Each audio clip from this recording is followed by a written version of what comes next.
Ja piiskop Märt, mul on jälle au ja privileeg olla sinu juures ja arutleda sinuga jälle uutel teemadel.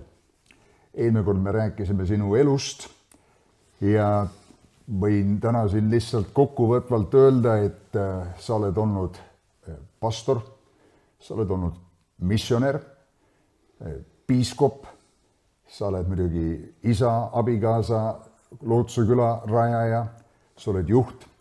Et kui sa mõtled tagasi oma kogu teenistuskarjääri peale, kas on mingisugused asjad, otsused või suunad, mida sa saad välja tuua, mis on sind, Märt, teinud selliseks meheks, nagu sa täna oled? Mis on teinud sind täna, Märt Vähiks? Jaa, see on üks suur küsimus. Aga mul on vastus ka sellele muidugi. See on, tead, ühel viisis ei ole mu karjäär olnud, aga see on minu kutse. Kutse Jumalalt. Ja kutse Jumalalt ja nagu see raamat, mida ma ise kirjutain, nõnda nagu isa on saatnud meid, läkitanud meid, läkitatud. See põhimõtte minu elus on olnud, et ma kuulun Jumalale. Ma ei ole, Jumala sõnas ütleb ka, et ei ole valinud mind, aga mina olen valinud teid. Just. Ja millal see oli kõik nagu Jumala käes, aga mis ma otseselt vastun väga lihtsalt on, et mul on kuidagi kujunenud välja elus väga selge arusaamine, et mul tuleb lihtsalt tema tahtmisele olla sõnakuulelik. Ja sõna kuulmine, see on see võtisõna. Ma olen sõnakuulelik sellele Jumalale. Ja teine, kui sa oled sõnakuulelik, see juba nõuab midagi, see nõuab tegua. Just. Ja see on, mida ma nimetan tihti usk. Kui sa oled sõnakuulelik ja tegutsed selle alusel, et sa oled sõnakuulelik ja hakkad tegutsema, see on usk. Ja sest usk ongi ju tegudes. Ja. Jakobus ütles, et näita mulle usku oma tegudega. On ju? Nii et koos teod näitavadki, mida sa tegelikult usud. Nii et sa oled seda näidanud. Ja see ei ole nagu ühe asja sündmine, see ei ole nagu üks salaväike võti, see on su elustiil. See tuleb, lõpuks on sinu elu põhimõtted ja, nagu kujunevad selle ümber. See ei ole raske.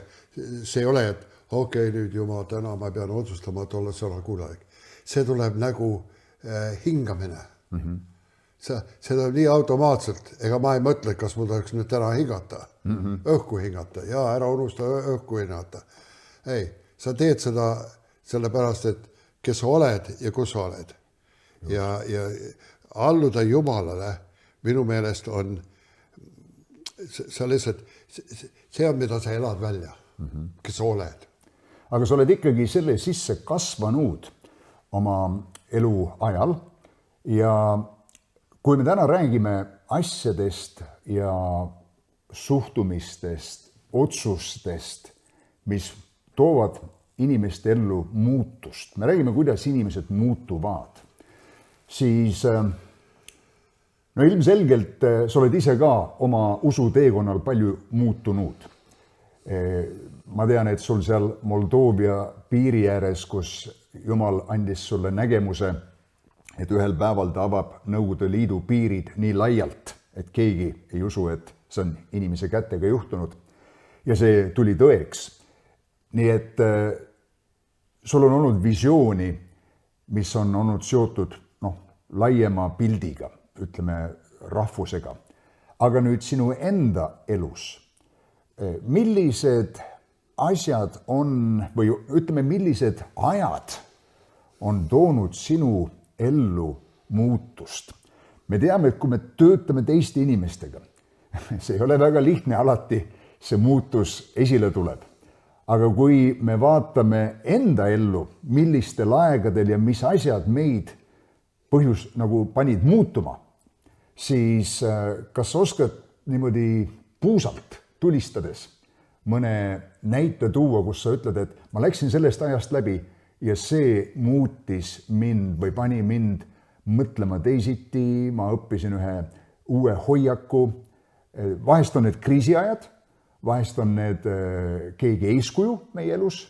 Kas sul on mõni selline asi, mis tuleb meelde? Jaa, neid on mitu. Neid on sellepärast, et niimoodi me areneme, mitte ainult ühe pauguga, aga üle aja üksteise.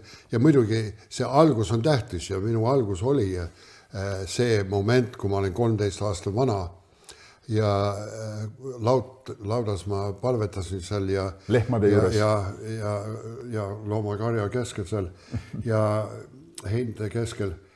Aga seal Jumal ütles, et ma väga selgesti, ma ei ole kuulnud midagi häält, ma ei ole midagi hingelt näinud, ma ei ole midagi, aga niisugune kõva veendumine tuli, et see oli Jumala hääl, et ma tahan, et sa lähed oled minu kuulutaja eluaegne.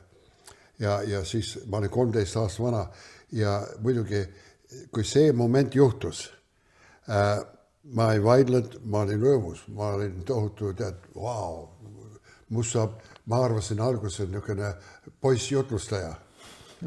Kargasin lauda oksest välja ja mõtlen, et jätan kooli poole, lähen kuulutama ja muidugi see nii kiirelt ei juhtud. Nii et selle tõttu see on see lugu, et ma panin piibli jahukasti peale ja kuulutasin lehmadele. Aga see hakkas juba, see muutis kõik minu nagu nägemus minu elu jaoks. 13 aastat vana. 13 aastat vana juba. Ja siis ma juba teadsin, et minu elu on pühendatud Jumalale. Kas see sama moment seal laudas, kus Jumal sind kõnetas, panigi aluse sellele? Jaa, see oli see moment, muidugi ma sain päästetud ja kõik seal enne seda, aga see pani see suund, et nüüd mul tuleb teenida Jumal. Ja kohe pärast seda mõni aasta, ma olin 19-20, oli mul üks väga suur võimalus teha väga suurt äri kanakasvatusega. Wow. Mul oli üks ärimees, mis ma hakka seletama selle kõik, aga väga suur pakkumine, väga suur tulevik ja ma oleks võinud miljonid teenida sellel ajal. Aga väga reaalne, sest temal oli ka suured kanatööstused ja ma tundsin seda ja ta oli ka kuulutasin niimoodi Kristele. Ja siis mul tekkis see väga hea mõte, et Jumal, ma tean täpselt, kus ma lähen kuulutama. Ma teenin endale küll raha ja toetan ennast selle rahaga ja teen väga palju. Ja, väga mõistlik mõtlemine. Ja siis ma tulin Jumalale seda seletama, et kuule, mul on üks hea idee, kuidas seda asja teha, et ma teenin hästi palju raha ja siis nende rahaga ma toetan ennast Jumala riigi töös ja niimoodi. Ja suure entusiasmiga ma mõtlen, et Jumal ütleb, küll vägev, pane hooga. Aga Jumal hoopis ütles mulle niimoodi. Märt, see on 2 asja ei saa teha. Kanad või mina. Rohkem midagi. Kanad või mina. Ja sellega, et ma olin pühendanud ennast juba 13 aastane, et see on ikka Jumal, ma teenin Jumalat, see ei olnud üks raske otsus. Ühel viisil ta oli raske selle suhtes, et ma nägin kõik see võimalus ja isa eriti, mul isa oli nii väga põnevus sellega, sest tema ei tahtnud, et ma lähen üldse kuulutama. Ja ta mõtles, et poiss võta labidas kätte ja teeni endale õige päeva palga, aga niisugune papiks jood teed naistega ja kasvatad kõhtu. Kas sinu isa siis oli nagu Taaveti isa, kes ei näinud oma pojas kuninga materjali või? Ja mitte Jumala riigi töötajad. Ta nägi ja niisugune potentsiaalsus, mis muidugi ma arutasin seda temaga, ta ütles, poiss, see on, pane hooga ja ta oli täitsa. Ja siis ta mõtles, et ma olen täitsa hulluks läinud, et ma annan niisugune võimalus ära ja müün ennast kuidagi odavalt maha, Aga kas Märt sellest nagu sündmusest lähtuvalt ka sinu selline hoiak, nagu me täna kõik teame, et sa astud välja usus? Kas see oli niisugune võib-olla esimene suur usus välja astumine, sest sa loobud seal ju supervõimalusest, et minna Jumala riigi tööd tegema, mida veel pole ja sa ei tea, mis sealt üldse tulema hakkab ja olema hakkab. See näib nagu üks esimene suur ususamm sinu elus. Ja, ususamm ja see on see põhiususamm, mis ma tänapäevani, see on, ususamm ei ole, et ma nüüd räägin Jumala, ma teen midagi suurt, aga ma allun temale. Just. Ma allun ja paljud ei saa sellest aru, ma mõtlen, ma olen midagi suurt tegema, unusta seal ära, lihtsalt tee tema tahtmist. Ja allu temale. Ja muidugi, kui ma olin seda teinud, siis see tuli korduvalt. Ja teine nägu, mis muutis minu elu väga palju, oli, kui mina olin, ma ei tea, mitu aasta tagasi see oli nüüd, kui ma paasturin siin Eestis 40 päeva. Jaa, ma mäletan seda. Ja ma olin Kõhnaga Kõrs. Me käisime koos veel Soomes sel ajal ja sina olid paastumas. Ja oli küll, ma mäletan seda ja ma mäletan, tead, mul oli veel, tead, Soomes sai head süüa ja aga öösel ma ärkasin üles, ma olin nagu külmanud seest. Aga ma nägin unenägu, kus iga niisugused rasvased toidud ja vorstid ja värgid käisid mul nina eest läbi, tead, ja nii selge kui selge unes. Kuulsin ühte häält mu selle taga, et ära ole rumal. Küll sa oled rumal. Võta ja söö. Aga saatan oli ka nii rumal, et ta oskad ennast parem nagu pöita. See hääl oli täitsa otse põrgust. Ja siis muidugi ma hoidsin sellest kinni, et ma nüüd kindlasti ei söö kuni 40 päeva. Aga huvitav, ja mul oli siis pastorid ka, tuntud väga lugupeetud pastorid siin Eestis, kes tulid mu juurde ja ütles, et kuule, Märt, tead, me oleme kuulnud, et sa paastud 40 päeva, nüüd oled ettevaatlik, et tead, siin on inimesed läinud teise äärmusesse hulluks. Ära surnud võib-olla isegi. Et sul tuleb ettevaatlik. Aga ma lõpetasin selle paastu ja see oli sellel ajal, kui Jumal ütles mulle jälle, sa ei ole veel puutunud Eesti maad. Pärast seda, mitte kohe sellel ajal, ennem kui sa oled jõudnud nendele välja, kes on kõige suuremas hädas ja pimeduses. Ja muidugi me olime vanglas teinud tööd seal varem ja ma olin Frankiga teinud tööd ja tead, päris palju vanglates ja ma mõtlen, aga kes see rahvas on? Sest mina ei teadnud mitte midagi sõltuvusest, ise ei olnud sõltlane niimoodi, ei olnud alkohoolik. Nii et see sõnum Jumalalt, sa lõpuni ei saanud aru, et mida see veel tähendab? Jaa, täpselt. Ma teadsin, et mul tuleb jätta asjad maha ja minna seda suunda. See sai nii selgeks mulle. Ja see muutis kõik minu elu kuidagi ümber. Sellepärast pärast seda ma andsin kõik oma tööd üle Kanadas. Või siin Eestis. Siin Eestis. Missionitöö on siin Nikolaile ja siis tööd Kuldurile ja üks ja teine. Aga see oli üks põhimuudatus, see oli küll üks nagu usus välja astumine. Ma täpselt ei teadnud, mis see kõik tähendab. Kuni mu oma poeg Andrew tuli ja see oli ka ootamata. Kanadas sõitsime koos ja ma teadsin, ta ei teeninud Jumalat, ta vihkas olla koguduses ja ma ütlen, et kuule Andrew, Jumal võtab teda kaasa endaga, ole lihtsalt ta sõber. Ma ei tea, kuidas, mis temaga lihtsalt armastad ära. Ja siis pärast koosoleku ma ütlen, sa võid jalutada kõik, sa ei pea koguduses olema, kirikul, kui ma kõnelen, ma tean, et sa ei taha olla, siis ta ütles, et isa, iga inimene saab oma elu rikkuda, nagu mina seda rikun, vähed saavad seda teha, mida sina teed. Mina pigem teeks, mida sina teed. Ja tõmbasime tee äärde ja ta pühendas oma elu issandal.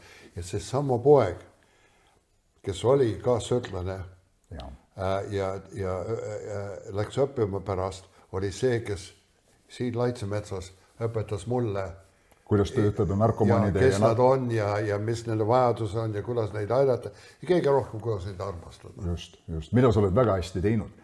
Märt, aga kui me räägime inimese elu muutumisest ja meie endi muutumisest ka, kas sina oled siuke mees, kes suudad muutuda kiiresti, ehk et mingi asi sütitab su hinge ja sa nagu peaaegu teed kannapöörde või sa oled selline pikaldane muutuja, kes kaalutleb ja mõtleb ja arutleb ja vaagib? Mis tüüpi? Ei, ma olen ikka see esimene. Sellepärast, et kõik muudatused, nagu need juba, mis on mu elus, millest ma praegu ka mainisin, oli see, et kõik on tulnud ilmutuse kaudu. Jumala sõna, Jumal räägib, Jumal teeb ja sellest piisab. Asi, siin ei ole midagi enam kaaluda, siin pole midagi arutada, siin on mis teha ja muidugi kõik ei tule, klapib kõik ühe päevaga kokku, aga ta paneb selle suund sisse ja sellepärast ma otsustan, okei, nüüd asi on valmis, nüüd ma teen täpselt niimoodi ja see ei võta kaua, nüüd neid asju arendada võtab kaua. Jah, just. Aga see muutus iseenesest. Et sa hakkad seda otsust välja elama, tuleb kiiresti. Päeva peab teha. Jah, see näib mulle, et sa oled seda tüüpi inimene. Ometigi teiste inimestega töötamine ja nende muutusele juhtimine on hoopis teine väljakutse. Ma arvan, sa oled näinud igasugu inimtüüpe ja pastorina, ma arvan, sa oled näinud siin Lootuse külas. Kui nüüd keegi tuleb sinu juurde, Märt, ja ütleb niimoodi, et piiskop, ma tahan, et minu elu muutuks. Millest ma pean alustama? Mida ma nüüd tegema pean?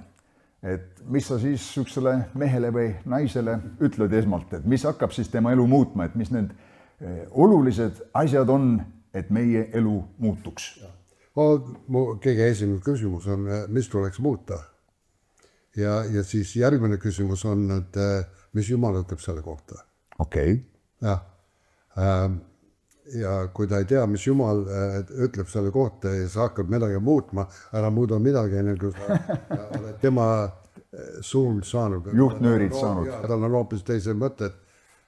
Sina juhi oma elu, sul tuleb alluda Jumalale, nii et küsi tema käest. Aga näiteks ütleb sulle, et ma ei ole piisavalt distsiplineeritud, ma tahaksin olla nagu sina, et sa oled väga distsiplineeritud, kuidas ma jõuan sinna maani, kui ma praegu elan suhteliselt sellist lodevat elu, laiska elu või kuidas sa, mis nõu sa annad? Kõige esmalt jälle sama lugu saada tagasi Jumala juurde, mis tuleb muuta, aga siis see järgmine samm pärast seda, sa pead võtma vastutuse enese eest. Mõni paneb see kõik Jumala kaela. Õige. Et Jumal, ma olen laisk, muuda mind. Muuda mind, just. Jumal ei muuda sind, sul tuleb muuta ennast. Ja siis Jumal tuleb appi. Just. Aga meie tihti, ja ma imestan, ma kuulen neid palved ja ma imestan. Jumal, tee ära see asi ja Jumal, mine sinna. Ja tee seda ja näiteks mul on üks raske olukord, näiteks, ma toon näide. Ja mul tuleb inimest armastada, keda teeb mulle väga palju kahju ja raskust. Ja väga raske temaga saada hakkama ja nüüd mul tuleb teda armastada. Ja siis ma palun, et Jumal, aita, et ma armastaks seda. Tead, see palve paneb selle kõik Jumala kaela, kui sa ei saa hakkama, siis Jumal ei aidanud sind. Jumal ei aidanud mind ja ma ei saa ilma Jumalata midagi teha. See on juba väga vaimulik ilus jutt. Jaa, see on hea punkt. Aga mida Jumal ütles, käskis meid. Ta ei palu. Ta ei andnud soovitust. Ja ta ei ütle, et kui see on võimalik, või nagu eestlased tihti kasutavad seal välja, kui sa leiad oma südames. Kui ma vähegi saan. Ja siis ma armastan tal. Ta käskis, armastas seda inimest. Armasta oma vahendust. See on käsk. Mis tähendab seda, sa teed seda isi, kui sa ei tunne? Jah, nii et, aga kes, et seda käsku teha, kus see vastutus on, see on sinu peal. Just. See on inimese peal. Aga tema palub, et Jumal annab, aita mind armastada. Mis Jumal aitab armastada, kui ta käskis seda teha? Ta juba, ega ta ei käskis sul midagi teha, kui ta ise aitas seda teha nagunii. Aga Jumal ometi ju tuleb sul appi.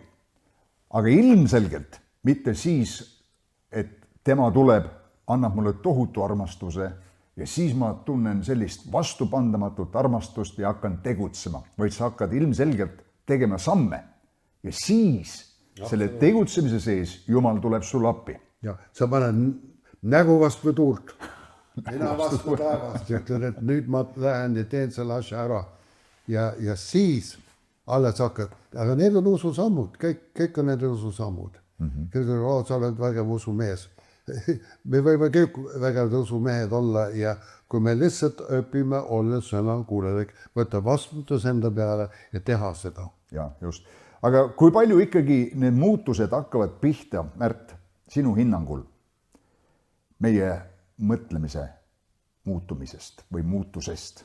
Ja see on kõik, see on, mida sa otsustad. Ja. Et kui sa tahad, et sinu teguviis muutuks ja sinu eluhoiakud muutuksid, siis ilmselt sa pead hakkama ka teistmoodi mõtlema. No. Ja. Ja muidugi. Ja see on väljakutse. Ja see see, mis on jälle tugeme tagasi selle põhimõtte juurde, et alluda, kas ma teen oma asju või kas ma teen ja, see on see algpõhimõte just. Ma aasta väga, ma mäletan, ma kõnelesin koguduses. Ja niisugune tunne, sa oled ka kogenud neid aegu, kus sa nagu taguid pead vastu seina. Sa ei tunne, et keegi saab aru sinust, keegi ei kuule näguni, sa nagu peksad tuult ja mõtled, et tead, see läks küll põhja. Ja mul oli niisugune olukord ja tulin office'i ja istuin maha kinnitud laua taga, et ma ütlen, see läks küll puusse. Et see midagi ei juhtu sellega. Ja siis ma ütlen, et see on niisugune rahvast ja tobe ja siis ma hakkan rahvast süüdistama. Ja tead, mis, ja siis ma ütlen, Jumal hakkas rääkima. Ma alati küll, sellepärast ma ütlen, mis Jumal ütleb. Ja ma nagu ütlen, Jumal, mis sa arvad ja Jumal ütleb, et sa ei kannata täna hommiku. Ja tore, nüüd sa aga ta ütled, et tead mis, see rahvas ei ole see, kes oli probleem. Sina oled probleem. Wow. Ja ma ütlen, kuidas mina olen? Kuidas mina saan olla probleem? Kuidas mina? Me oleme kahekesti siin, rahvas ja mina. Ainult. Kuidas mina olen nüüd see probleem? Ja ta ütles, et õieti sina ei ole ka probleem, see on sinu uhkus, mis on probleem. Sinu hoiak, sinu mõtlemine. Et sa oled uhke, asi ei läinud nagu sa arvad ja tead, nüüd sa oled pettunud ja oleks tead kõik kargad üle või alle, halleluuja toru, siis see uhkus oleks täidetud, teata, nüüd ma sain pekta. Ja Jumal ütles, sinu uhkus kannatab. Ja siis ma parandasin meelt seal, istudes seal laua taga. Nüüd sellest oleks küll olnud, aga siis Jumal ütles, aga nüüd mine välja ja tervika rahvast. Tead, rahvas oli foyeist välja minemas. See oli see kõige raskem asi. Just. Nii et mul tuli midagi teha selle tõttu, et ma olin parandanud meelt. Just, ma tahtsin öelda, et meeleparanduse viljaks on ju parandatud teod. Midagi peab muutuma sinu käitumises. Ja siis ma läksin, tea kui raskes oli tõusta püsti, uksest välja astuda ja foyeis astuda, seal on see rahvas, kellel mõni minut tagasi sa arvasid, tead, mis asja. Ja läksin neid tervitama ja siis ma tundsin, kus südames läks lahti. Wow. Vabaks ja niisugune vabadus ja rõõm täitis minda. Nii et jälle mõni mõtleb, et oi, see on raske. Aga mis on raske? Kui me anname nagu allume temale ja anname paneme 0 endale peale. Siin programmis on samamoodi, mõni inimene ütleb, et küll see raske, lootusega, see niisugune programm on raske. Tead, mis on raske? Ja võtta vastutus ja muuta. Jah, absoluutselt. Ma hakkan edasi, teil päris hea, teil voodikoht olemas, toidud on olemas, kõik on saada. Tead, mis raske siin? Ma tean küll, mis on raske. Et lõpuks ma nüüd istun siin voodi otsas ja vaatan endale näkku. Täpselt. Kuule mees, mis sa teed? Ma vaatan silma reaalsusele, kes ma tegelikult olen.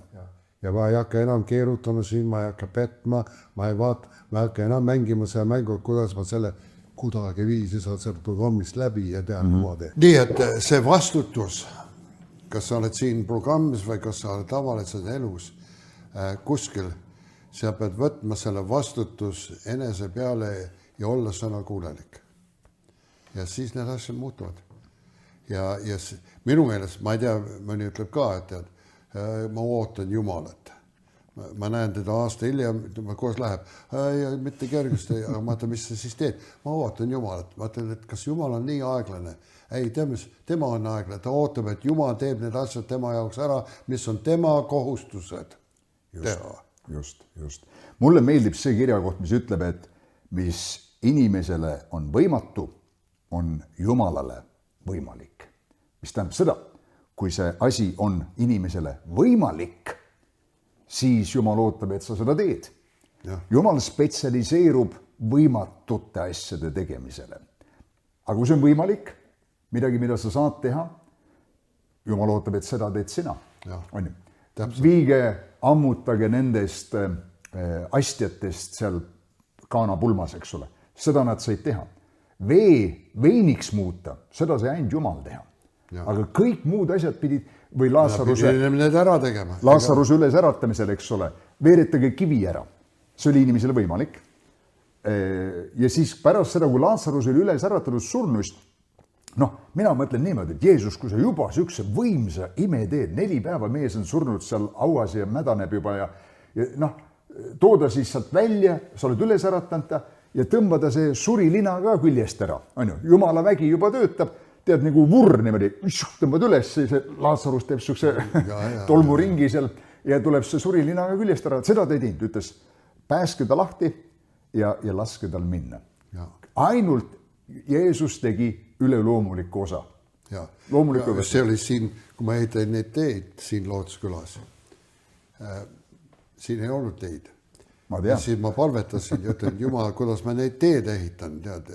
Ja ma nagu ootan, et Jumal tuleb, annab mulle üks ilmutus või kuskil istun kännu otsas ja vaatad, seal tuleb kuskil tead plaanid ja värgid ja Jumal ütles mulle, mine tee ehitaja juurde ja küsi. Mine karjääri, eks ole. See oli enne karjääri. Enne karjääri. Ja ta ütleb, mine tee ehitaja juurde küsi. Nii. Et kuidas teed ehitada. Ja. Ma tahaks, et Jumal oleks seda teinud. Just. Aga ta ütleb, mine sina. Mul tuli minna tee ehitaja juurde. Istud maha ja küsida, kuidas sa teed ehitad. Ja siis tema ütles mulle, et siin tuleb väga palju kildu ja siis mu järgmine küsimus oli, et kus ma seda kildu saan. Just. Ja siis Jumal ütles mulle väga selgesti, mine Vasalemma karjääri ja küsi rootslase käest. Mõistus muidugi hakkab kohe tööle ja see on see kõige suurem vaenlane ei ole kurat. Me kõige suurem vaenlane oma mõistuse mõtlemise viis. Ja. Me hakkame arutlema. Ja. Me hakkame nõu pidama liha ja verega. Ja ma muidugi pidasin endaga nõu, et Vasalemma karjääri rootslast ei ole. Ja siis võib-olla rootslane on selle ära ostnud, tuleks Rootsi minna, kuhu me lähme, mul tuleb ikka käia karjääris ära ja küsida, et kes see omanik on ja ma olen kindel, et need on rootslased, aga võib-olla mitte, ma olen võinud täitsa...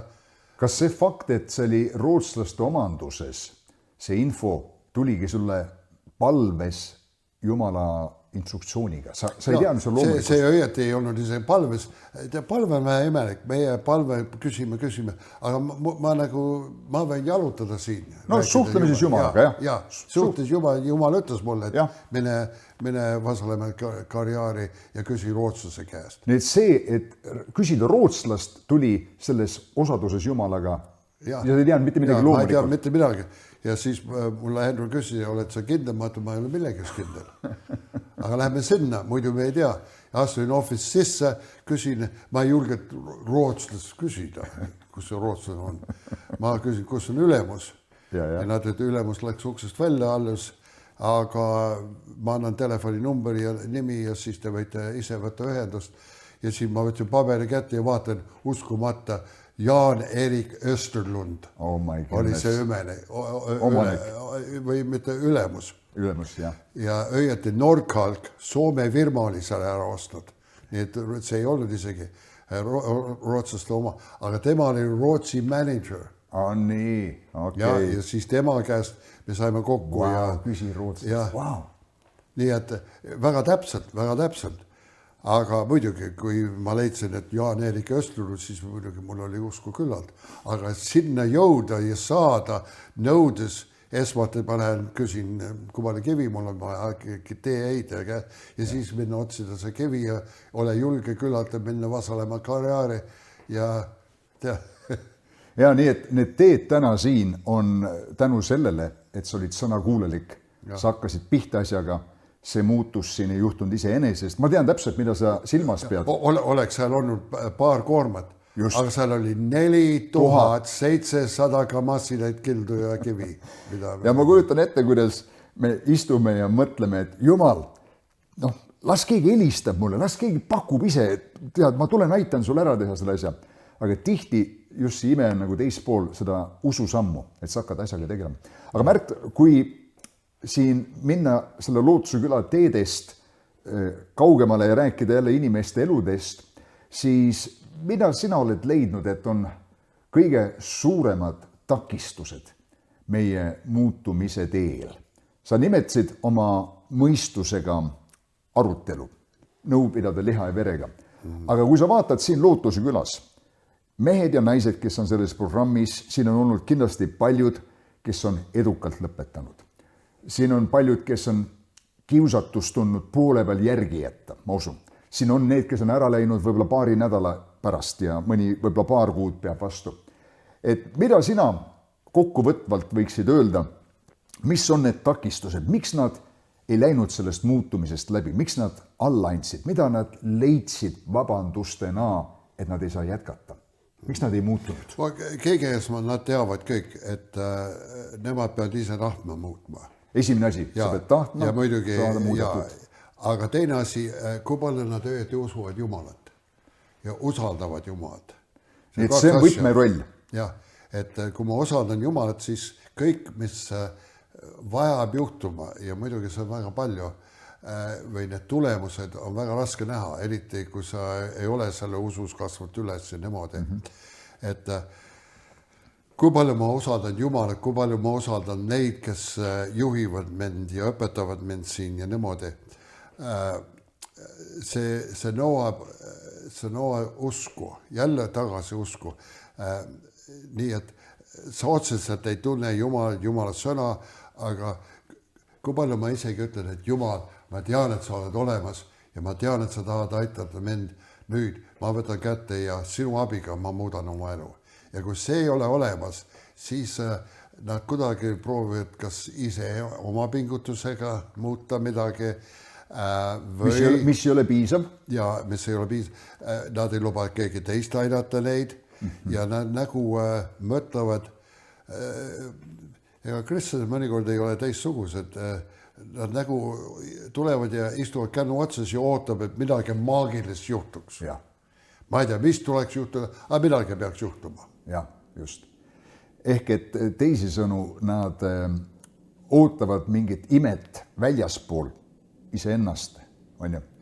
Ja lõppeks, eks ole, kui nad ei taha muutuda ja neil ei ole seda visiooni, nagu sa just nimetasid, usk Jumalasse, siis ilmselt iga takistus on väga suur.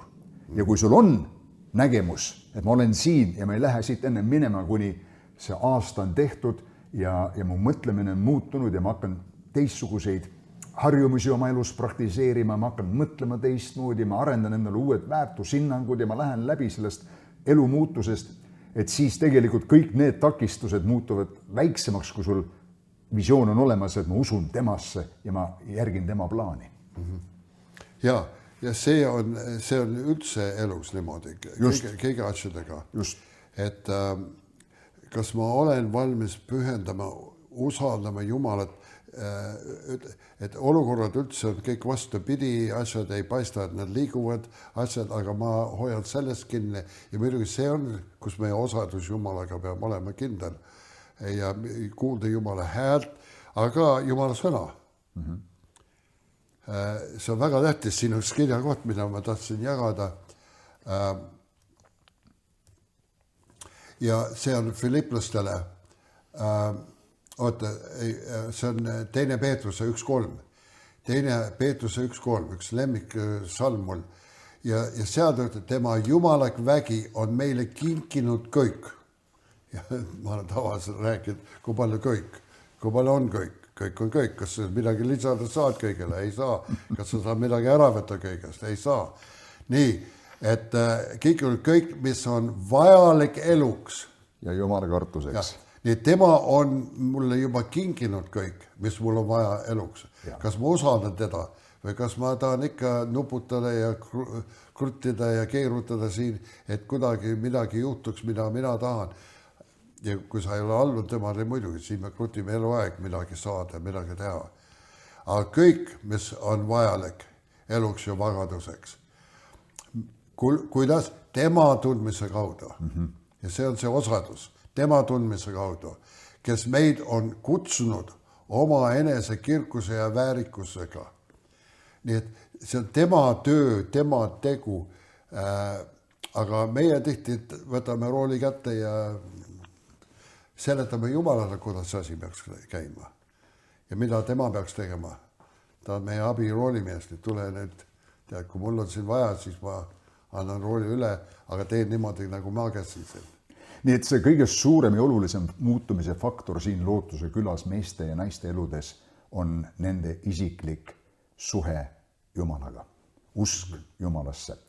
Ehk et kui inimene tulles siia ei anna oma elu Kristusele, siis lihtsalt see programm üksinda ja distsipliin üksinda ei tee seda sisemist muutust ära. See ei tee selle sisemine muutus, ta toob muutusi. Just. Ja mõned isegi võivad selle programmiga ise sõltuvast lahti saada, sest seal on põhiprintsiibid. Seal on mõned asjad, mis lihtsalt töötavad. Aga kui põhjalik see on, kui kindel see on, kui kaua kestav see on teine asi. Aga kui sa tahad õige töö teha sellest, siis need muudatused peavad olema sisemiselt Jumalaga, sest et kui süda ei muutu, aga on neid, ma ei ütle, aga väga vähe neid, kes on, tead, saanud oma elu muuta, teinud otsuseid. See on nagu, tead, kui ma annan sulle 10 eurot, see 10 eurot hoiab oma väärtust. Ja kas see on joodiku käes, kas see on sinu käes või kas see on presidendi käes. Tõsi. Ta on sama väärt. Sama palju väärt. Ja mõned printsiibid selle programmis siin, mitte kõik, aga mõned printsiibid, ta on nagu tööriist, ükskõik kelle käes ta on, ta töötab. Ja. Aga kui sa tahad 100% saada kõik, siis muidugi me ei rehabiliteerime on ikka imelik sõna, rehabiliteerime, me taastame inimest endise nagu seisukohta. Aga mis see endine seisukoht oli? Inimese elu. See on ka midagi eriti kiita. Nii et meil on, ja sellepärast on Jumal vaja, sest ta viib, meie eesmärk siin programmis on viia seda inimest palju kaugemale. Kui ta enne iial on olnud. Ja mõni on tulnud siia, nad ei ole otsinud Jumalat, nad ei ole mitte mõtlenud midagi, aga nad on leidnud Jumala ja see on viinud neid hoopis keie tasemele, mida nad ei ole ise otsinud või oskanud otsida ja kuidas muuta. Ja. Aga kui inimesed ikkagi on Lootuse küla programmi läbi teinud ja ütleme, on see siis 1-aastane programm või mitmeaastane programm, et mis teeb seda, et mõned inimesed siiski pärast kõike seda läbi tegemist, nende elud ei muutu. Nad lähevad tagasi, vajuvad tagasi üsna kiirelt, nagu nad siit keskkonnast ära lähevad. Mis see võti võib olla? See on see, et nemad õieti ühel viises sala ja mõnikord see on väga raske näha, aga õieti neil meeldis see vana elu. Okei, nad elavad nagu double life. Nad mõtlevad, et nüüd ma saan selle hea osa kätte, aga ikka hoia vanas kinni. Okay. Aga sa ei saa niimoodi. See nagu Jumal ütles mulle, kanad või mina. Et see on selline kvaliteedi otsus, et no more turning back, mitte iial pöörata tagasi, eks ole. Ja ma iialgi, ja see on ka, ütleme nendele, kes ma iialgi ei tarvita alkoholi enam. Isegi see niisugune lihtne otsus, see on arusaadav, sest et ma ei saa sellega mängida, ma pean lõpetama. Aga see otsus teha ja sellest hoida kinni on vaja põhimuudatused, et sellest kinni hoida. Otsus iseenesest ei ole küllalt. Aga sul on elu ees, sul on ajad muutuvad, inimesed muutuvad, olukorrad muutuvad ja kõik selle sees, kui sul ei ole see põhialus, siis need mõjutused võib tõmmata inimese tagasi väga kiiresti. Ja kui nüüd mõelda nende peale, kes on läbi teinud ja võib-olla tõesti mitte püsima jäänud, kas see võib olla, et üks põhjustest on ka see, et mida nad praktiseerisid siin, näiteks igapäevane palvevihiku täitmine.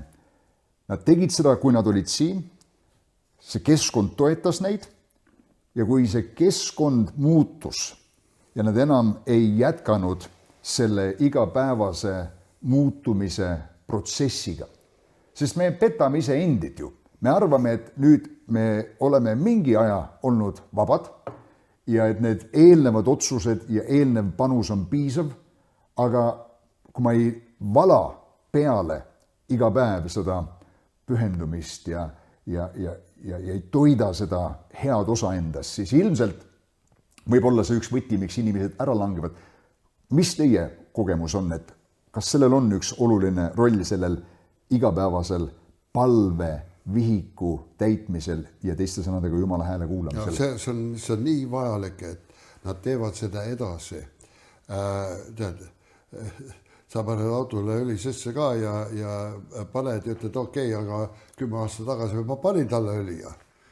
Tead, aga sa pead seda välja võtma, uuendama, sa pead remonti, sa pead hooldust ja meie oleme niisugused inimesed, kes vajavad väga palju hooldust.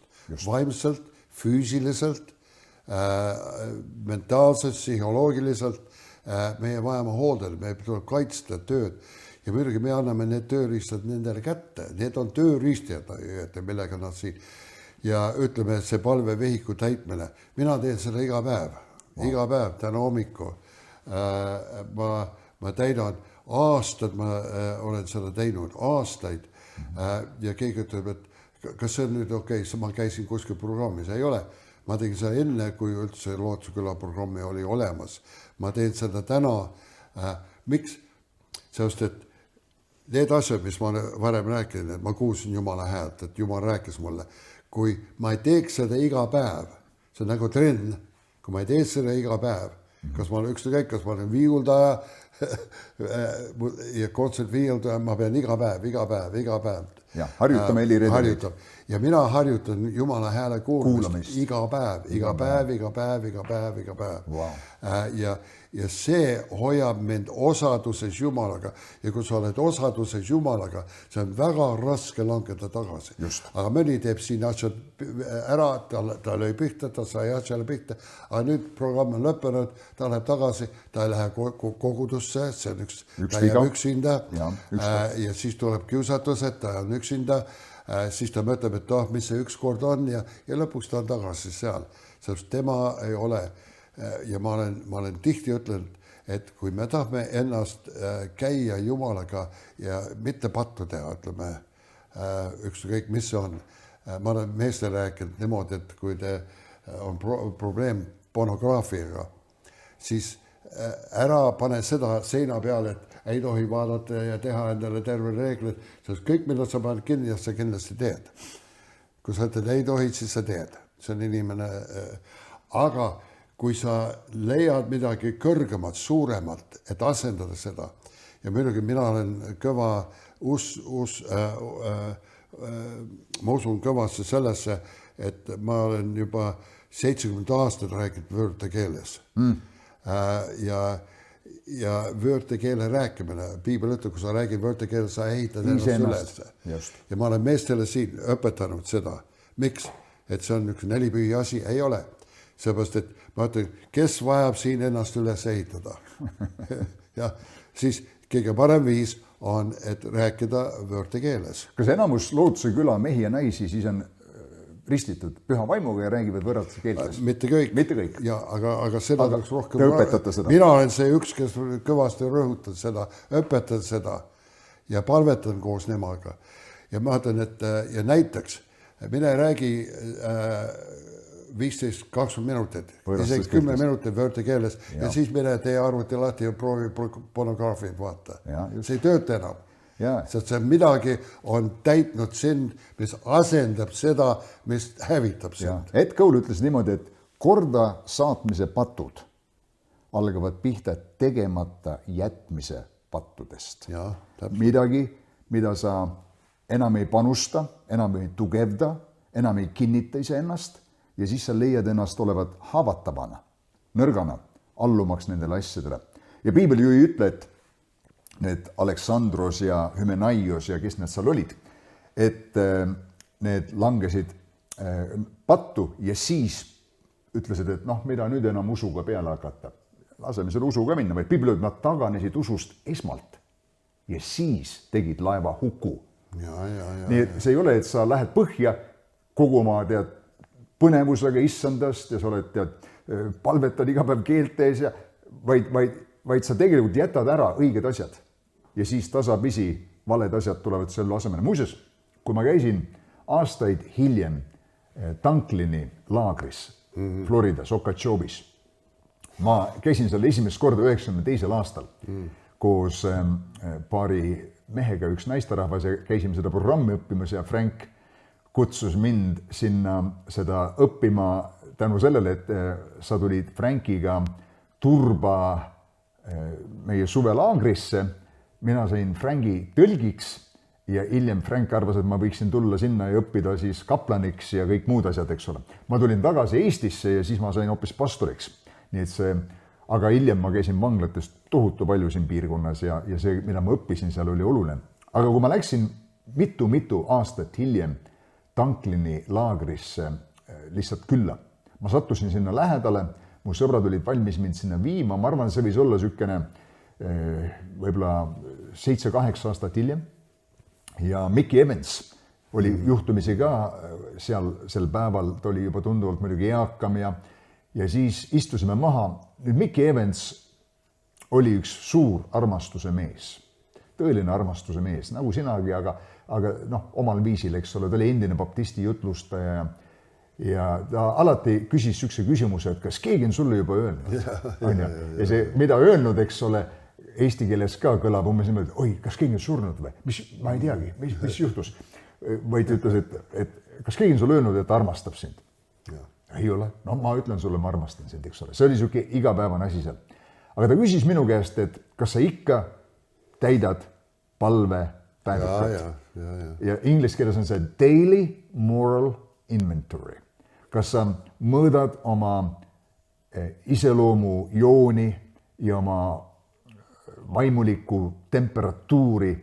Nii et see oli, millesse nad uskusid alates seal tippjuhist kuni selle, ja muidugi Lootuse küla praktiseerib seda sama printsiipi, eks ole.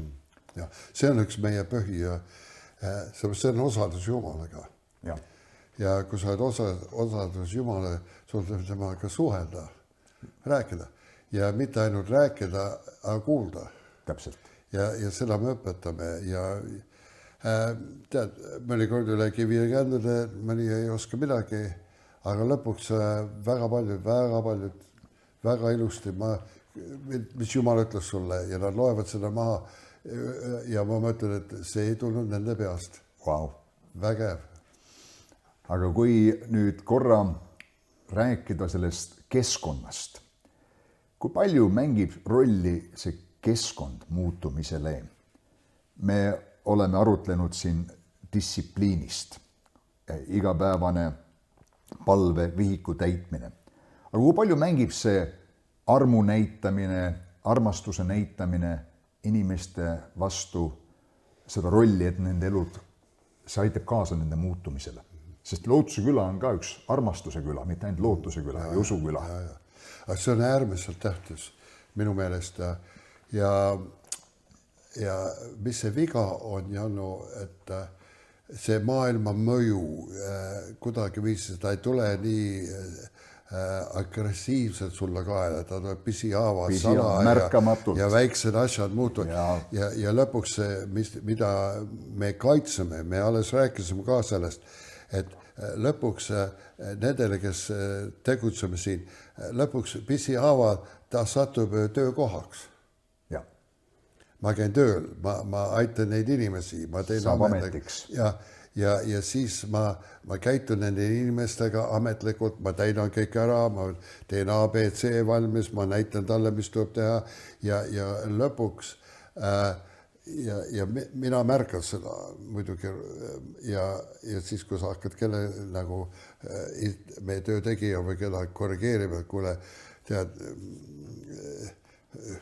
miks sa üldse oled siin? Ei, ma armastan neid inimesi. Ma ütlen, jaa, see on hea öelda, aga ma ei näe seda oma tegudega. Sinu tegudega. Ja, sest et ja see on tohutu tähtis.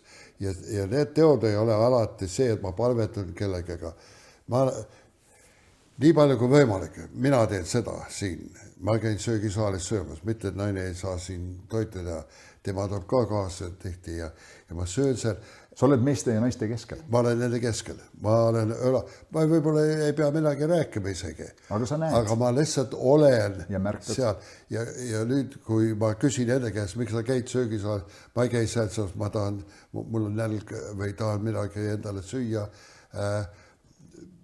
Võib-olla saan kodus palju paremat midagi teha isiklikult nagu väike.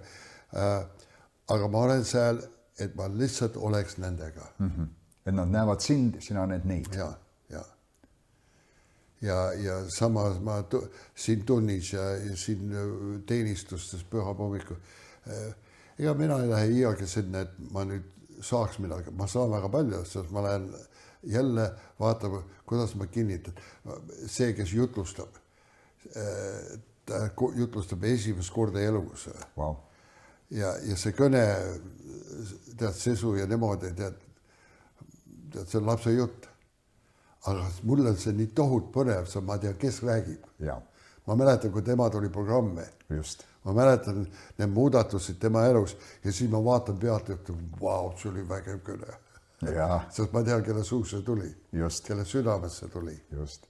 Ehk teisisõnu sa näed nagu oma töövilja ühel viisil selles mõttes. Ja see on see armastus. Ja kui see kaob, mitte ainult need, kes on töötegijad siin, aga ka need, kes on teise tasemel. Ja erinevad need tased kõik, isegi need, kes on programmis. Seda me peame tegema, seda me õpetame. Kas ma olen oma venna hoidja? Just. Jah, olen.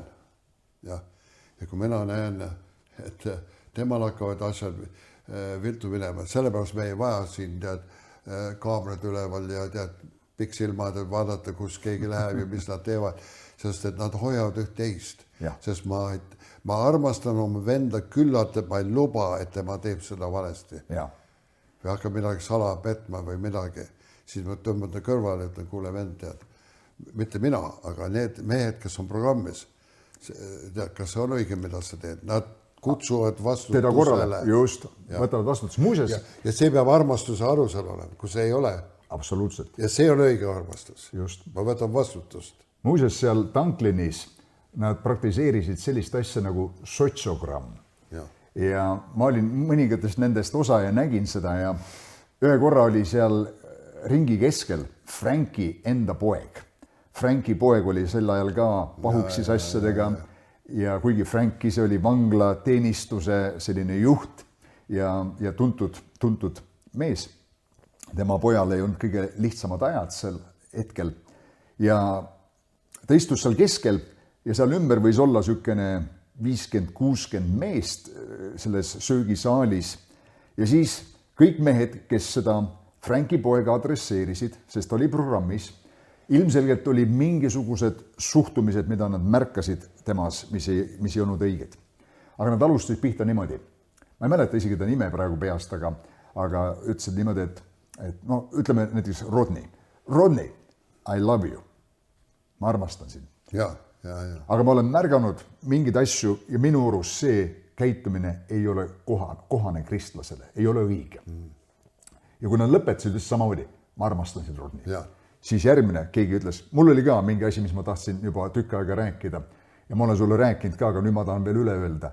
Aga hakkas pihta alati, kõigepealt ma armastan sind, siis ütles selle tõe ja Paulus ütleb, et rääkige tõde armastuses ja lõpetas alati, et ma armastan sind. Nüüd lõpuks, kui see ring oli peale käinud seal, ma nägin, et see poiss oli seal, no ikka pahane, ta oli vihane, ta oli närvis, ma kuulen neid asju, tead, mul see tunne, et see läheb kähmluseks kohe. Aga siis mehed tõusid püsti, läksid kõik tema ümber, panid oma käed tema peale, kes ei saanud kätt panna tema peale, panid mehe peale, kes oli temale vahetus läheduses ja nad palvetasid tema eest ja palvetasid tema eest ja õnnistasid seda meest ja siis kõik läksid ja kallistasid teda ja ütlesid veel kord, ma armastan sind. Ja ma nägin, kuidas selleks ajaks sellel mehel oli pisarad silmis ja ta pühkis ja kui see kõik lõppes, ma nägin üks mees, kelle elu oli muutunud, kuigi ma saan aru, et see ei on nagu lõplik muutus, aga see oli üks verstapost selle tee peal, see sotsogramm. Ma räägin tõde armastuses, ma võtan vastutuse venna eest ja ma teen kindlaks, et ma teen seda tema hüvanguks ja kasuks ja ma ütlen seda ka. Eestlased eriti ei ütle, et nad armastavad üksteist. Meil peaks niisugune sotsogramm olema igas koguduses ja iga meeskonnas. Absoluutselt. Ja niisugune sotsogramm. Ja. See on, meie aitame inimest muuta armastusega. Just. Ja rääkida talle tema vigu, mitte et tema maha tõmmata, maailm tõmma maha, kirub ja vanusu peale, aga et aidata. Aidata teda. Ma olen kasutanud üks väga niisugune lihtne näide vähe.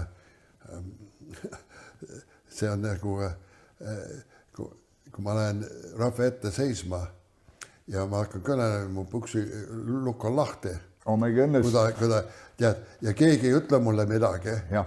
Kas need on kõik mu sõbrad siis? Ja. Ja, nad häbistavad mind. Nad ei julge öelda. Ja ei see naeravad. Aga see mees, kes tuleb üles, kuule, puksi lukk on lahti. Ja tead, see on raske, niisugune ebameeldiv moment, aga ometi ta päästis sind. Ja.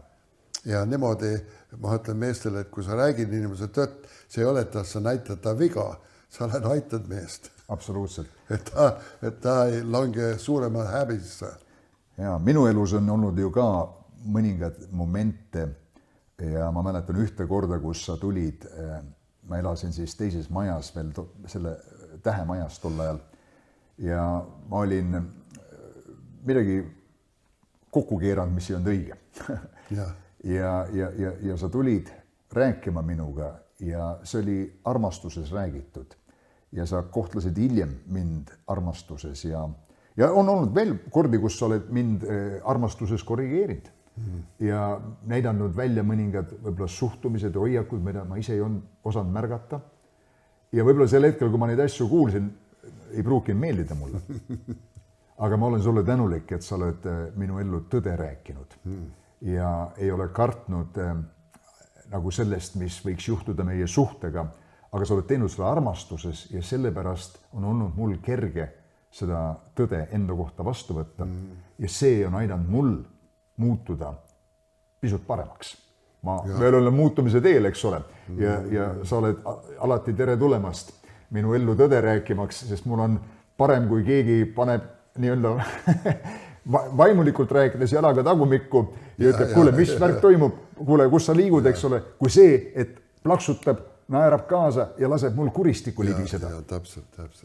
Ja ma tänan sind selle eest. Aga Märt, kui me räägime veel muutumisest, siis distsipliin on tähtis, see keskkond on oluline.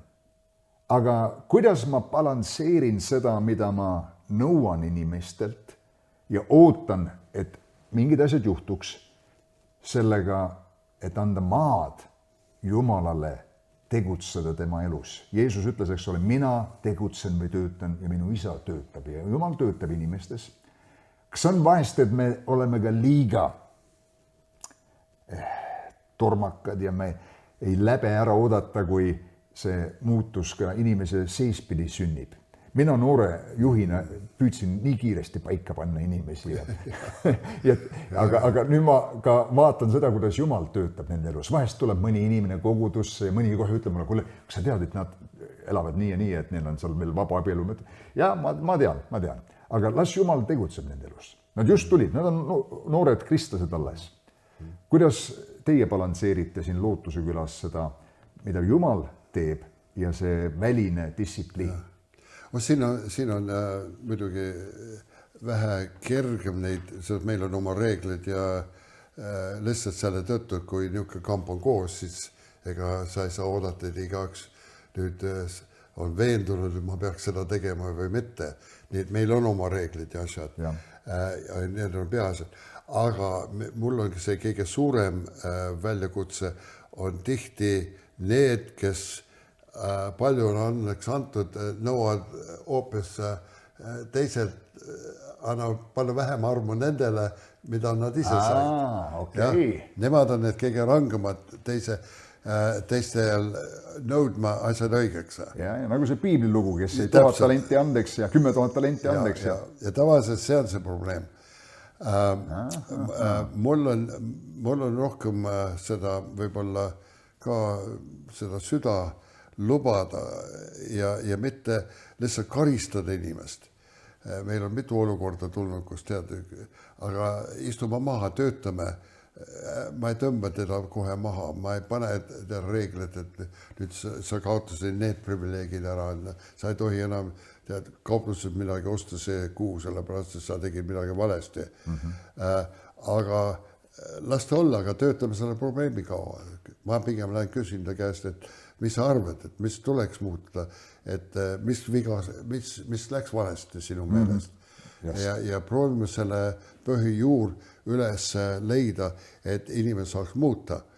Aga mul on üks vana pastori aasta tagasi, noored mäletad, mis tema alati rääkis, et ära proovi puhastada kala enne, kui sa oled ta püüdnud. Mõni hakkab kohe soolikad välja võtma enne, kui kala on püüdnud. Püüa kala kätte enne. Ja siis hakkad teda puhastama pärast. Ja siin on tihti koguduse inimesed proovivad. Ma mäletan, ma olin aasta tagasi ühes koguduses Eestis ja tuli leiva murdmise aeg. Ja muidugi selle leiva murdmise ajal siis öeldi, et koguduse liikmed võivad siia jääda, aga ülejäänud rahvas ma palun, et te lahkute. Minu meelest see oli uskumata, et need, kes armu tegelikult vajavad. Ja need, kes kõige rohkem seda vajavad, nad ajavad nad uksest välja, nad ei nagu kvalifitseeri. Ja muidu üks naine jäi sinna foyeesse istuma välja pärast ja pärast, kui leiva murdmine lõpetanud, siis ta tuli mu juurde ja ütles niisugused sõnad, et kuule, pastor, kas siin on võimalik päästetud ka saada? Wow. Päästetud. Ja muidugi paljud süüdistavad mind täna. Ei, ennem sa ei saa päästetud, kui sa oled selline. Ütled, siin Lootuse külas, et see armulaua asi on väga vilets. Siin igaüks võib võtta. Ja siin ma ütlen nendele, Jeesus suri igaühe eest. Aga kas kõik võtavad teda vastu, kas kõik saavad päästetud, kõik saab pühaks? Ei ole. Aga see on üks võimalus inimestel võtta. Ma isegi olen, et leiva murdme ajal sa võid päästetud saada. Just. Sest ma ei ole päästada patu lugenud. Ei, aga see, et sa lihtsalt võtad ja usud ja ütled, et see on Kristuse ihu ja ta suri minu eest, valas välja oma vere minu eest, see on üks tunnistuse. Ja, Piibel ütleb, et sa kuulutad tema surma sellega. Ja nii, et see on niimoodi, et ma annan nende inimeste palju ruume ja täpselt mul oli ka sama asjad. Lõpuks Kanadas mul oli niimoodi kogudus nimetas, sest mul oli ka need, kes elasid koos, aga nad tulid usule ja nad ei teadnud midagi ja mõnele ei saanud oma lahutuse paberid õigeks ja võttis aega ja muidugi tal oli juba lapsed teise mehega, kes ta elas seal ja mis sa hakkad tegema, saatme nüüd jälle selle pere laiali ja ma ütlen, et anna nendele aega, võtab aega mõni asi. aga siis koguduses ei tohi kasutada. Vaata, ma võtan nende 10 vastu, siis ma kasutan neid ka. Me võtame nende 10 küll vastu, aga sa ei tohi koguduses midagi teha. Ja, aga anna, las need inimesed kasvavad, võta aega, see kõik oleneb, kõik on olenev. Aga igal juhul siis lõpuks oli niisugune, et Märt võtab neid kõike vastu. Sealt kirikust, nad võtavad kõike vastu, vaata, kui see on ilus magusad sõnad mulle. Kompliment. Ja, see ei olnud see oli kompliment sellest, et Jeesus võttis ka kõik vastu. Ta on patuste sõber. Täpselt nii, istus lauas koos patuste ja tölneritega. Ja, see ei õigusta, mida nad teevad, aga kes Jeesus ka, ma ei tulnud maailma, et kohut mõista maailma, aga et maailm saaks minu kaudu päästetud. Ja ega me ei ole kohtumõistjad siin maailmas, aga meil on üks päästesõna, meil on üks armussõna, meil on üks sõna ja Jumal teeb oma tööd. Ta teeb oma tööd. Mul on inimesed tulnud ilma, et ma teadsin, et nad elasid koos. Me ei saa enam niimoodi koos elada, et me ometi võtsime eraldi ruumid oma majas. Ja. Jumala vaim tegeles nendega. Ja ütles, et kui me saame paberid korda, siis me kolime ühte tuppa. Ja nad olid ühes majas. Mis sa ütleb perele, kes on juba aastaid koos elanud. Tead, et nüüd tuleb kolida välja. Ja niisugused asjad. Ja muidugi, mõni võib praegu ka kuulata seda ja ütelda, et kuule, see asi on, tead, ei ole õige, tead. See on väga kerge meile öelda, mis on õige ja mis ei ole. Aga mida Jumal on saatnud meid tegema ja me peame inimestele andma aega muuta. Nüüd mõni huvitav, mõni on siin, ma olen kuulnud neid tunnistusi, kus alles keegi rääkis mulle hiljuti. Tema sai alkoholist ja suitsetamisest ja kõik vabaks. Ta ei käinud millegi programmis, see oli juba mitu aastat tagasi, enne kui oli Lootuse küla. Ta ütles, et mina sain paugu pealt ja ma mõtlen, wow, kui niimoodi juhtuks siin iga päev. Aga ma ei saa oodata. Mõnel võtab terve see 10 kuud pluss. Ja lõpuks läheb muutunud. Mõni lõpetab programmi ja alles pärast, kui on lõpetanud programmi juba, kuskil koguduse hakkab käima, ta tuled lähevad peale. Jah, täpselt nii. Meil oli kunagi üks mees, kes oli meie koguduses. Ta nimi oli Vadim, mängis trumme. Ja siis ta jäi meie kogudusest eemale ja sattus vene kogudusse. Ta tegelikult oli ka vene keelt kõnelema inimene. Aga seal, ta oli tegelikult proftrummar, aga seal ei võetud teda siis vastu, sest et mitte ei võetud vastu, vaid seal ta tahtis olla osa ülistusgrupist. Aga kuna ta oli vahepeal suitsetama hakanud, kui ta seal väike maailmas olemise aeg oli, siis nad ütlesid, see ei saa niimoodi olla osa ülistusbändist. Ja ma saan ühes mõttes sellest aru. Sa oled rahva ees ja sul on vastutus ja nii. Ja siis ta tuli mingi aja pärast meie kogudusse ja ta maadles veel suitsetamisega. Mina tundsin oma südames, et me peame tal kohe laskma olla osa sellest bändist. Sest ma tundsin, et ta süda oli õiges kohas. Ta võitles küll ühe pahega, aga ta uskus Jeesusesse, ta armastas Issandat, ta armastas kogudust, oli alati kohal. Ja mõningad inimesed vaatasid selle peale viltu, aga tead, selles protsessis, kui ta Jumalat teenis ja oli osa sellest keskkonnast, kus teda armastati, võeti teda vastu, nagu ta oli, ta ise hakkas muutuma. Üsna peatselt oli vaba sellest asjast ja Jumal kasutas teda vägevasti ja ta oli väga suureks õnnistuseks meile. Nii et ma saan täiesti aru sellest, et me kohkume võib-olla ära, aga teinekord Jumal muudab selle protsessi sees. Jeesus ei ütelnud seal Samaaria naisele, et mine ja tee oma elu korda ja siis tule tagasi ja räägime uuesti. Kuigi ta ütles talle, mis ta oli teinud, aga me loeme seal ju sellest, et Samaaria naine uskus, et kui Messia tuleb, siis Messia ütleb meile kõik, mis me oleme teinud. Jeesus teadis seda. Ja Jeesus opereeris selles teadmise sõna annis, kinnitades selle naise jaoks, et see, kes temaga räägib, on midagi rohkemat kui tavaline inimene. Aga ta ei süüdistanud teda. Sest kui see naine oleks saanud ühe sahmaka süüdistust ja hukkamõistu kaela, kas sa arvad, oleks läinud tagasi sinna oma linnu, ütelnud, et kuulge, ma kohtasin mees, kes tead, jalgi alla mind tallas ja mind maa tasa tegi ja tead, ma tunnen, et ma ei ole mitte keegi ja mu minapilt on nagu, tead, surutud puruks. Tulge ka kõik kampa, saate ka ühe sahmaka hukkamõistu. Ma ei arva, et nad oleks tulnud ja naine oleks kutsunud. Nii et see naine pidi tajuma Jeesuse armastust, hoolimist ja kuigi Jeesus rääkis tõde, ta hoolis sellest naisest ja see muutis seda naist. Märt, kui me räägime inimestest, kes käivad läbi programmist koguduse kontekstis, vahest inimesed tulevad, teinekord lähevad, mõningad inimesed on meie elus mingi aeg ja siis nad lähevad ära. Kas sa oled pidanud õppima oma teenimustöös ka inimestest lahti laskma, kes ei taha muutuda?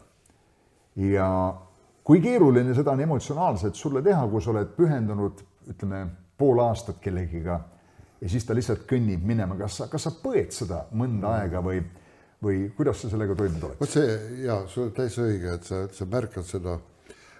See on võib-olla meil kõikidel, mitte ainult minul, kõige raskem moment on, kui sa oled pühendanud ennast ja valanda mitte ainult ametlikult, aga südamega valand temasse ja abistanud teda ja kõike ja lõpuks ta ikka võtab kopsud kätte ja jalutab uksest välja ja see kõige hullem asi on, sa tead, et midagi head ei ole tulemas.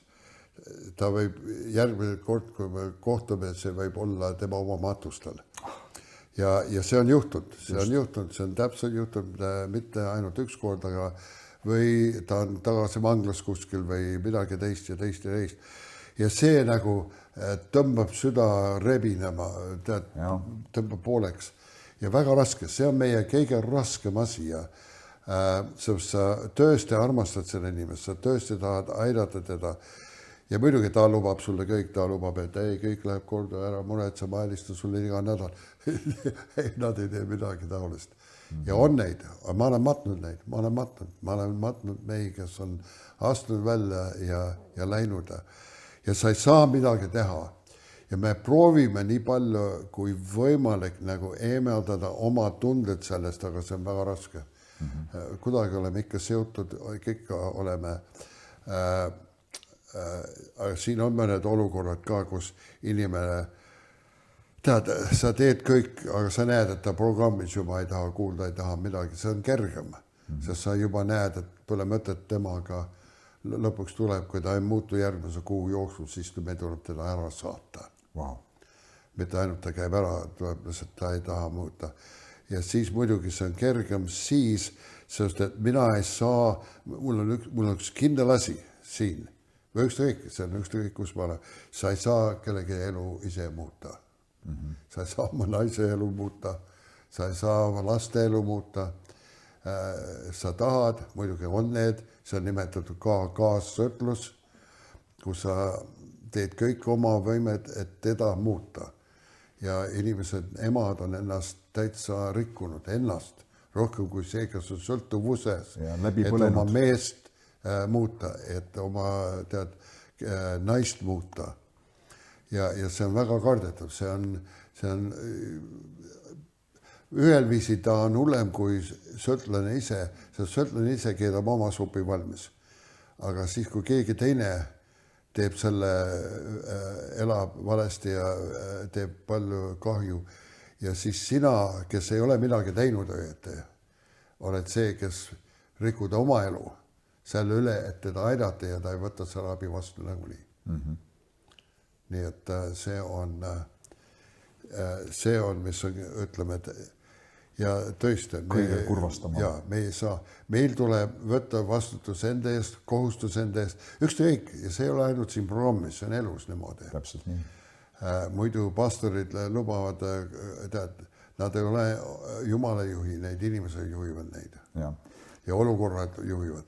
Tead, kui palju olukorrad muudavad ja olukorrad juhivad meie kogudusi tihti ja meie kiriku rahvast, sest kõik oleneb sellest, ja ma varem ei saanud sellest aru, nüüd ma saan, mõnikord ma tulen ära ja mõtlen, et pole ime, Jeesus ise kohtas seda asja, et kui ma tulen tagasi, kas ma lähen usku üldse, sest me kõik elame uudisest, rahakotist,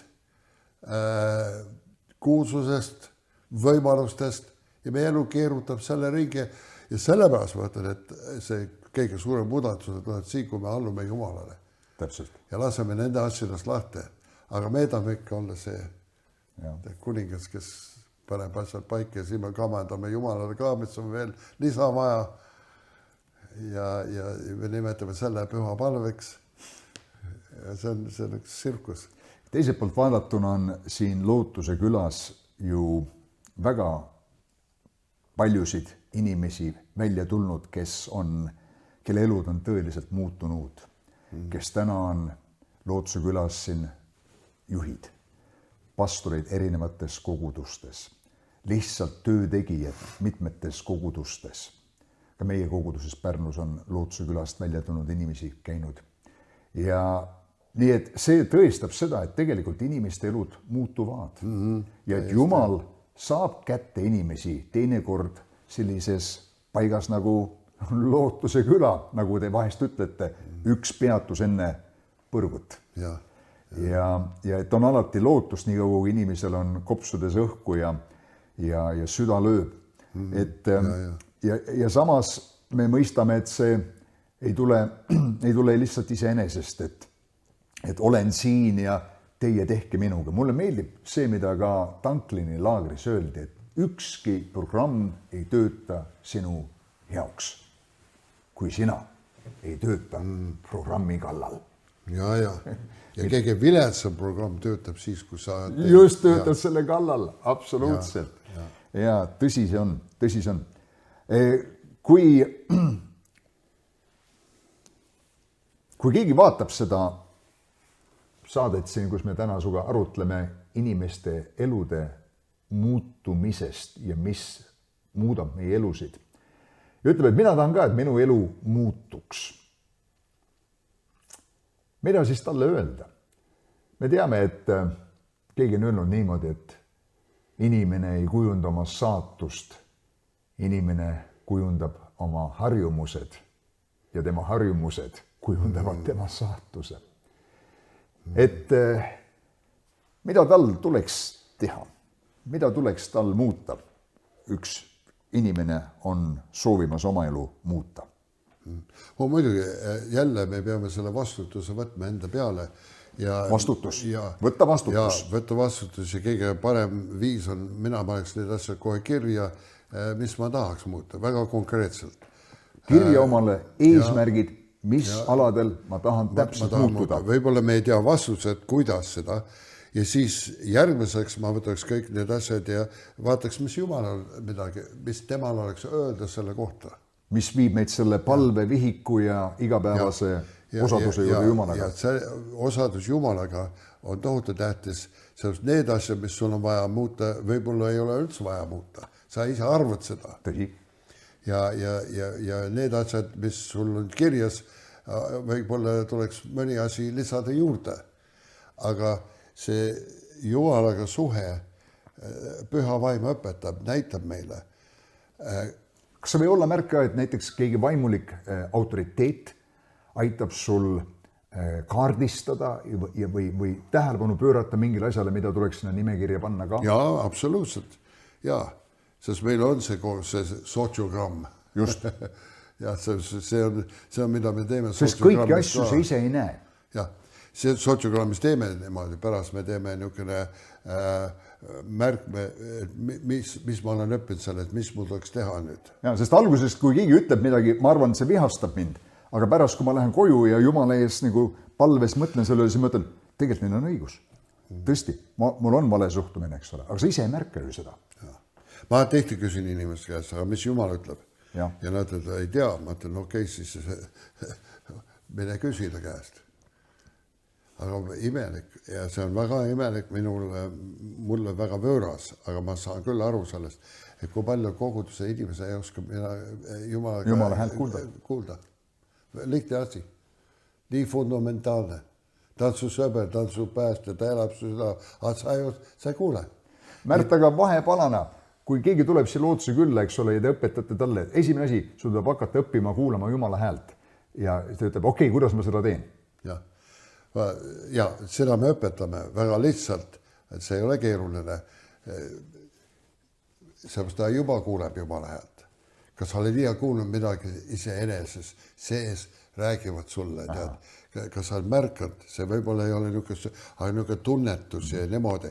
Ja kui sa hakkad seda panema tähele, mis ta ütles sulle, mis see ütles sulle, tead, ja mõned tulevad siia lootuse külas, aga nad ei saa aru, et see oli Jumal, mis õieti pani nendele südamesse, rääkis, et sul tuleb minna. Ja ma ütlen, kui sa mõtled lootuse külla tulla, mis oli mõte, on niisugune siseme hääl ikka, kus tuleb ikka minna, aga kes see oli siis? Jumal.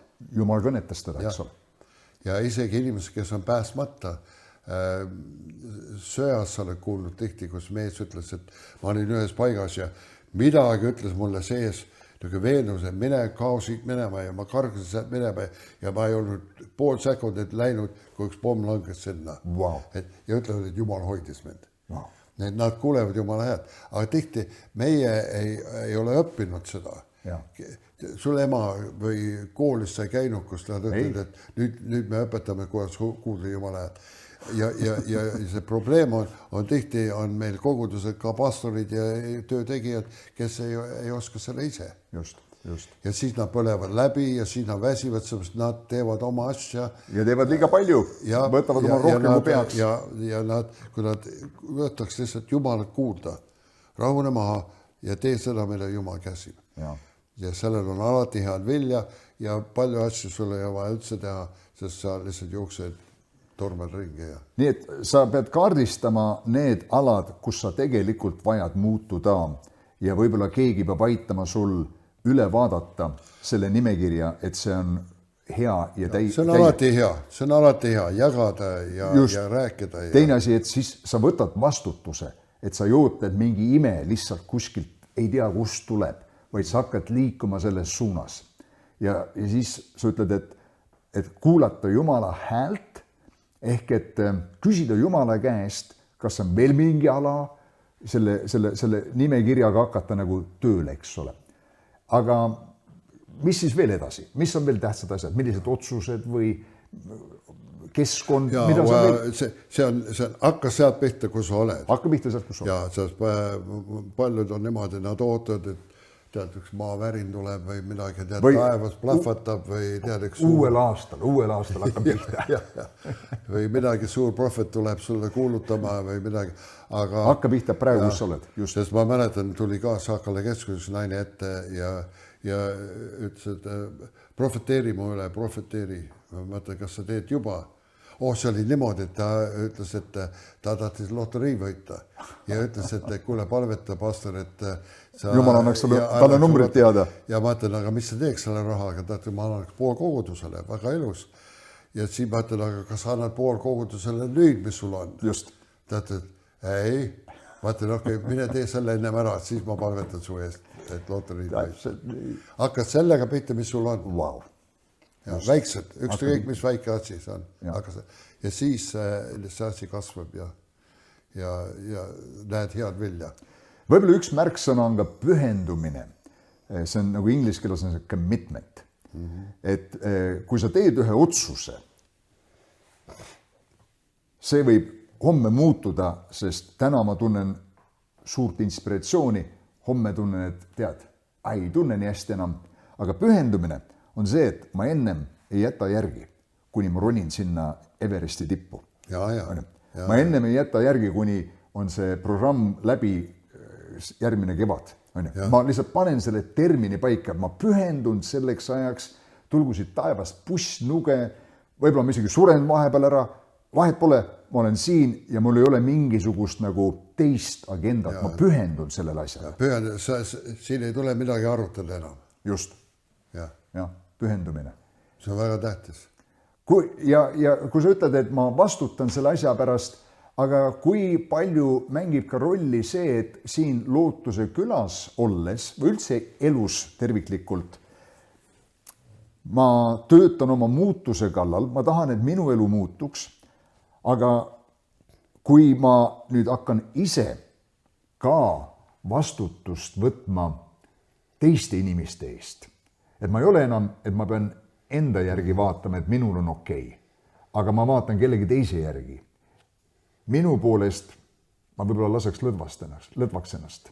Võib-olla ma ei viitsi, aga kuna tema vaatab mind, tema loodab minu peale, et see vastutuse võtmine ilmselt on ka üks asi, mis aitab, nagu noor tüdruk, kes tead, äkitselt on rase, nüüd tuleb laps ja ta on sunnitud ema rolli sisse astuma. Meeldib või mitte, enam ei saa niimoodi pidudel käia, aga see sunnitud vastutuse võtmine kellegi teise eest nagu paneb sind ka muutuma. Jaa, muidugi, see on täpselt, mida Jumal ütles, armasta, mis see kaks kõige suuremat käsku, armasta Jumalat kõige oma südamejõuga ja hingest südamest, hingest jõust ja siis oma lähemast nagu iseennast. Nagu iseennast. Ja see on üks pühendamine, see on üks vastutus ja kui sa seda teed, ega sa ei saa olla pime, mis juhib pimedaid. Ja. Sul tuleb olla temale eeskuju, kui sa armastad teda, näidata, abistada. Tihti meie teod räägivad nii kõvasti, et keegi ei kuule, mida me räägime. Ja nii, et meil tuleb olla see inimene nendele. Aga see on nagu, ükskõik, kas oleks vanem või... Mul on nii kahju, kui vanemad teaks, kui palju kahju nad on oma lastele teinud. Sellega, et ütleme, alkoholi tarvitanud. Ja enam-vähem väga palju need, kes on otsuga, enam-vähem nendest kõik vanemad on lahku läinud ja alkohoolikud. Ja oleks see alganud ja lõppenud nendega, aga see läheb edasi. Nii et kui nemad ometi näeks, kui palju tulevikus kahju nad toovad oma lapsele ja lapselastele, ma ei usu, nad jooks. Just. Seepärast, et see hakkas sealt pihta. See eeskuju. Ja, sest see kujundas seda kõik seda, mis oli väga suur tragöödia nende eludes täna. Ja meil on täpselt samamoodi, meil peab see kohustus, vastutus olema, et ma ei ela lihtsalt ise endale. Ja, Ed Kõulgi ütleb, et küpsus elus ei tule mitte vanusega, aga hakkab pihta vastutuse vastuvõtmisega oma enda tegude eest. Ja et sa kõigepealt pead õppima vastutama läbi hukkumise eest ja siis sulle usaldatakse vastutada edu eest. Kui kuskil on midagi väga hästi tehtud, ma ei tea, keegi pahteldas selle seina ära, sa küsid, et kes nii hästi pahteldas? Mina kohe käsi püsti, on ju edu eest ma vastutan hea meelega. Aga keegi ütleb, kes selle jama kokku keeras siin?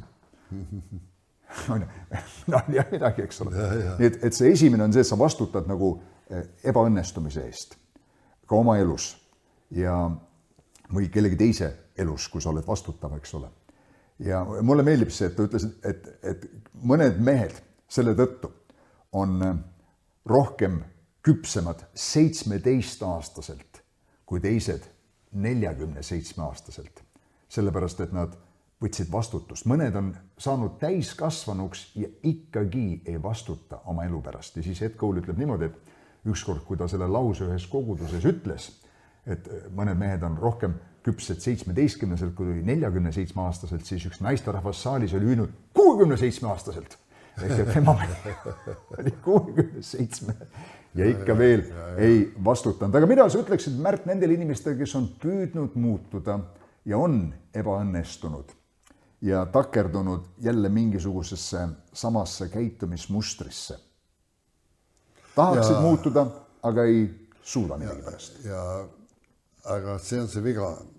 Võib-olla nad ei suuda, nad on seda kõike teinud ise oma jõuga. Seal ei ole niisugust asja, et sa ei saa muuta. Niisugust asja. Keegi esmalt ütleb, ta võib endale ütlema, et siin ei ole teed tagasi. Siin on. Ja jälle ma tulen täpselt tagasi selle sama. Kui me allume temale, ta annab meile kõik, mis me vajame eluks ja vagatuseks. Ja tema jõu järgi. Nii et kui keegi ütleb, et ma ei saa muuta, see ebaõnnestub, siis ma ütlen, et sa saad küll muuta ja seal ei ole niisugust asja, sest et nähtavasti sa ei looda tema peale. Kui sa loodaks tema peale ja alluks temale, siis ma pean ütlema, et Jumal ei saa hakkama. Ja see on võimatu. Jumal on niimoodi, et see on võimatu. Jumal ütleb, et ei, mul on võimatu, ma ei saa midagi teha. Ja.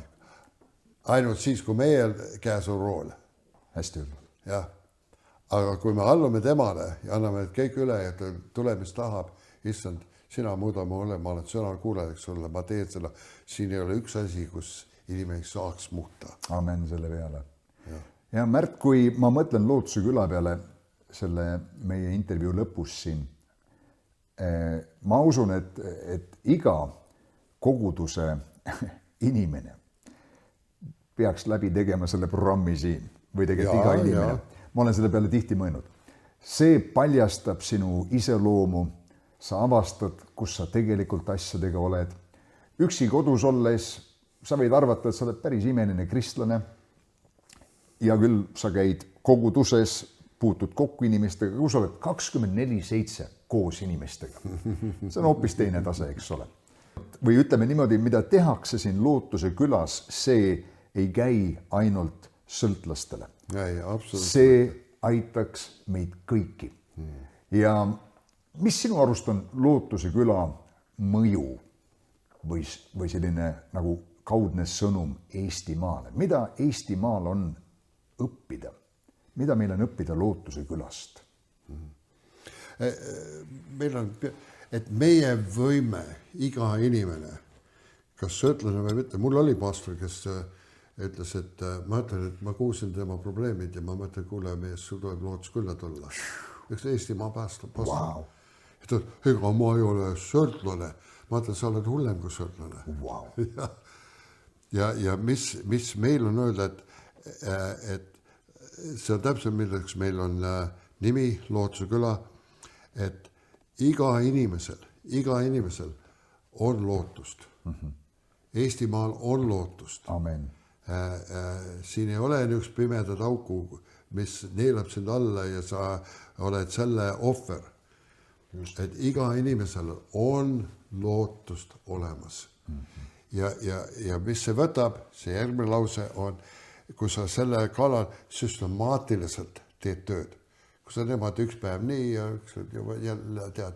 See on umbes nagu söö üks kord nädalas, kas sa saad terveks. Just. Ja meil on see süstemaatiline muudatuse, vastutuse viis, kus sa võid loota, et tema elu muutub. Aga kui sa niisama istud kännu otsas, loodad, see ei ole ka, aga see süstemaatiline viis seda teha. Me oleme see, mida me sagedasti teeme. Ja. Kui ma iga päev harjutan pilli, minust saab pillimees. Absoluutselt, jah. Kui ma iga päev õpin Jumala tundma, käin koos tema, kuulan tema häält, siis ma olen tema lainel iga päev. Kas pole nii? Minust saab see, ma olen tema laps, ma olengi osa temast. Nii et see iga päev on asi. Keegi on ütelnud niimoodi, et järjepidevalt. Jah, ma tahtsin just öelda, järjepidevuses on vägi. On ju? Siin võib olla kivi ja siin tilkuda veetilk selle kivi peale. Ja niimoodi päevast päeva, vesi ja kivi. Aga tead, läheb mitu kuud mööda. Ühtäkki sa vaatad, vesi on uuristanud augu kivisse. Mis pärast? Kas vesi on tugevam kui kivi? Ei. Järjepidevus tõi muutuse. Väga õige. Märt, aga ma tänan sind selle aja eest ja ma võin kinnitada, et sinuga koos oldud aeg ja ajad on olnud mulle alati tohutuks julgustuseks. Sinu eeskuju on esitanud mulle väljakutseid. See, kuidas sa issandat teenid ja kuidas Jumal sind kasutab, see on lihtsalt minu silmis imeasi. Ja see on nagu innustanud mind ka kasvamisele ja muutumisele ja sinu armastus ja sinu ka otsekohesus. Aga nagu me ütlesime ennist, tõde rääkida armastus on olnud mulle väga suureks abiks minu usuteel. Nii et ma väga hindan sind, ma armastan sind, ma tänan, et sa oled minu elus olemas. ma palvetan, et Jumal annaks sulle palju aastaid. ja seda ta on andnud ja annab edasi. Ja. Aga ma tänan sind ka, Janno, et sa oled nii avatud südamega. Ega tead, ma olen, kes ma olen. See ei ole, et kuidagi ma nüüd proovin esitleda midagi. Ma olen, kes ma olen.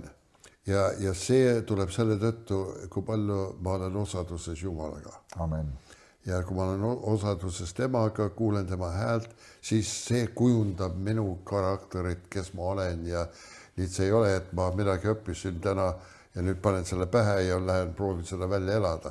Sa oled see, kes sa oled koos Jumalaga. See peegeldab välja, nii et kõik, mida sa oled öelnud tänu Jumalale, see on, kes on minu elus, elab.